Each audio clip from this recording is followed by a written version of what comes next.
What's going on, guys, and welcome back to another video. So we have to talk about shortages because shortages are piling up. This is not just for food.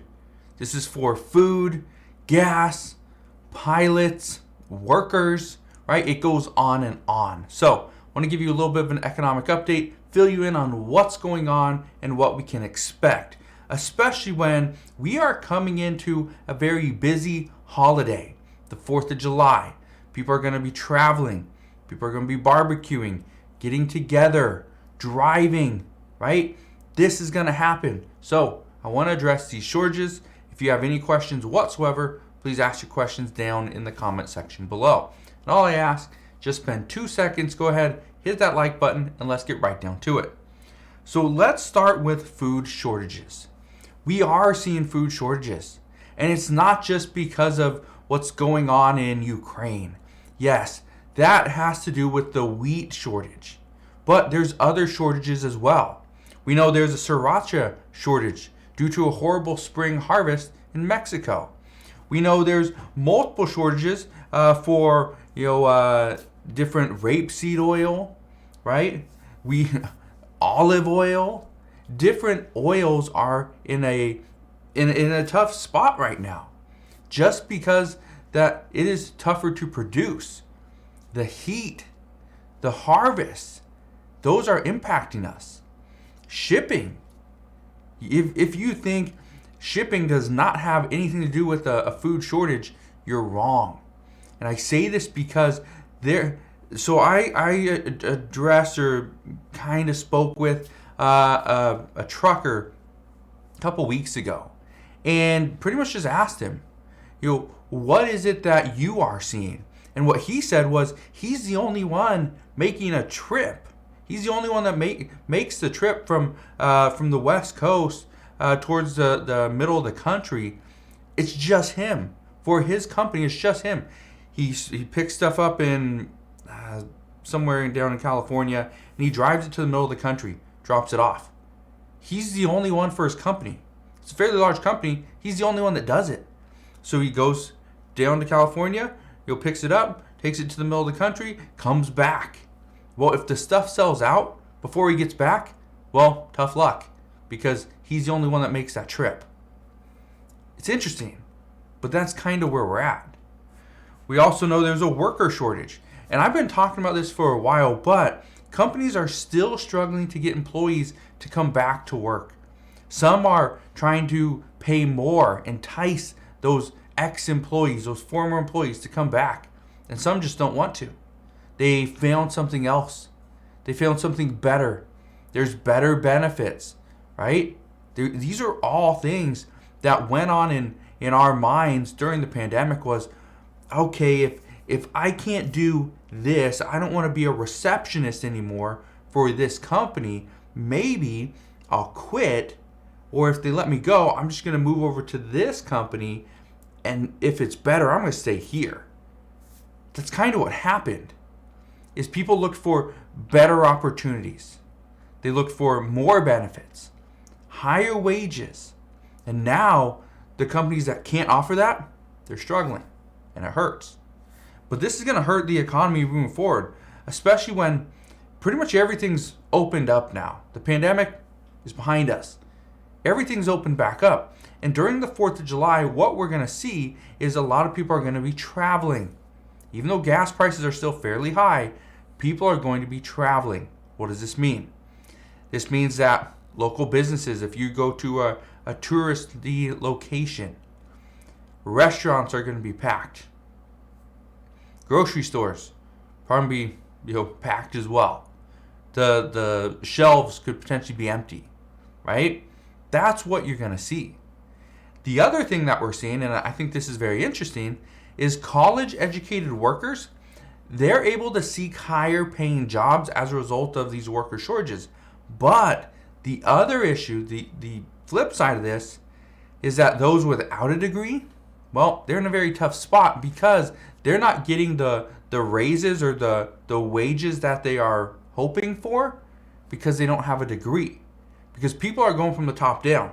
They're going to hire the highest educated person, the person with the most experience first, and then work their way down. And as they get towards the bottom, they're not giving raises. They're not giving the good benefits. That's what we're seeing. So again, that all contributes to these worker shortages. Let's talk about gas shortages. I know people here on YouTube, and not just here on this channel, but other channels as well, everyone's pointing to Russia, saying Russia is the one causing these gas shortages. Yes and no. Is Russia to blame for all of it? No. Are they to blame for a lot of it? Yeah. But it's not because Russia doesn't want to sell gas to certain countries. It's the war in Ukraine brought on these sanctions, and a lot of the sanctions coming from the United States and some of our allies. Well, what happened was Russia now doesn't want to sell any of their gas, any of their oil to a country that is trying to sanction them. Right? Makes sense. But experts are saying that the world's getting hit the hardest, and Russia is not feeling the effects of these sanctions anymore. And so as of right now, these sanctions are almost pointless, but at the same time, the world and not Russia is feeling the effects. That's not a great situation to be in. But part of the shortages that we're seeing in gas and fuel is actually pretty simple. It's due to the refinery capacity. We can't refine as much fuel as we used to, or demand is increased too high that we need to go back to the drawing board and fix this. Well, that's going to take some time. So we're going to see what happens there. But this gas shortage, this is something that we are expected to see and experience the effects of this for multiple months. Could potentially be years. So just keep that in mind. Now, the last thing that I want to address is the pilot shortage. A lot of people are saying that the reason that pilots are in short supply and all these airlines are canceling flights is because pilots are trying to get more money. That's not the case. That's not what's happening. Do some pilots want to get more money? Obviously they do, but that's not what's happening. Here's what went on. During the pandemic, and you may remember this, I reported on this multiple times. I talked about how American Airlines slashing their workforce, cutting 15,000 jobs, right? Delta, 20,000 jobs gone. And I addressed this. But what happened was the United States jumped in. Our government jumped in, saved the day, and gave the airlines billions of dollars to not let people go. They wanted to make sure that you retain their services because eventually things will turn around. You will need these pilots. Well, here's what happened.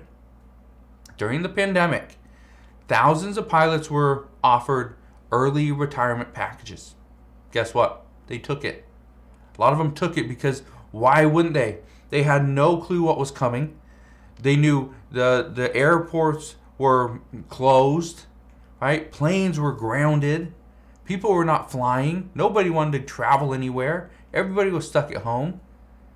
So we had people take early retirement.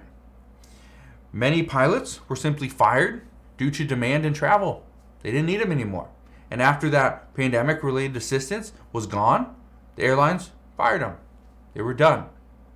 And then you throw in the fact that almost 50% of all pilots in 2019 were getting ready to retire anyway, because for the FAA, they require commercial pilots to retire at age 65. This is why there's a shortage. All the things that have happened over the past 2 years, on top of the rules that the FAA requires commercial pilots to retire at 65, that's why there's a shortage. Now, they are looking into ways to fix this. And again, this video isn't about fixing the issue. It's about addressing what is happening. Because if you know that there's a pilot shortage, you know that, yes, some of these smaller airlines are losing their pilots to the bigger airlines. Guess what? People are going to stop flying on the smaller guys.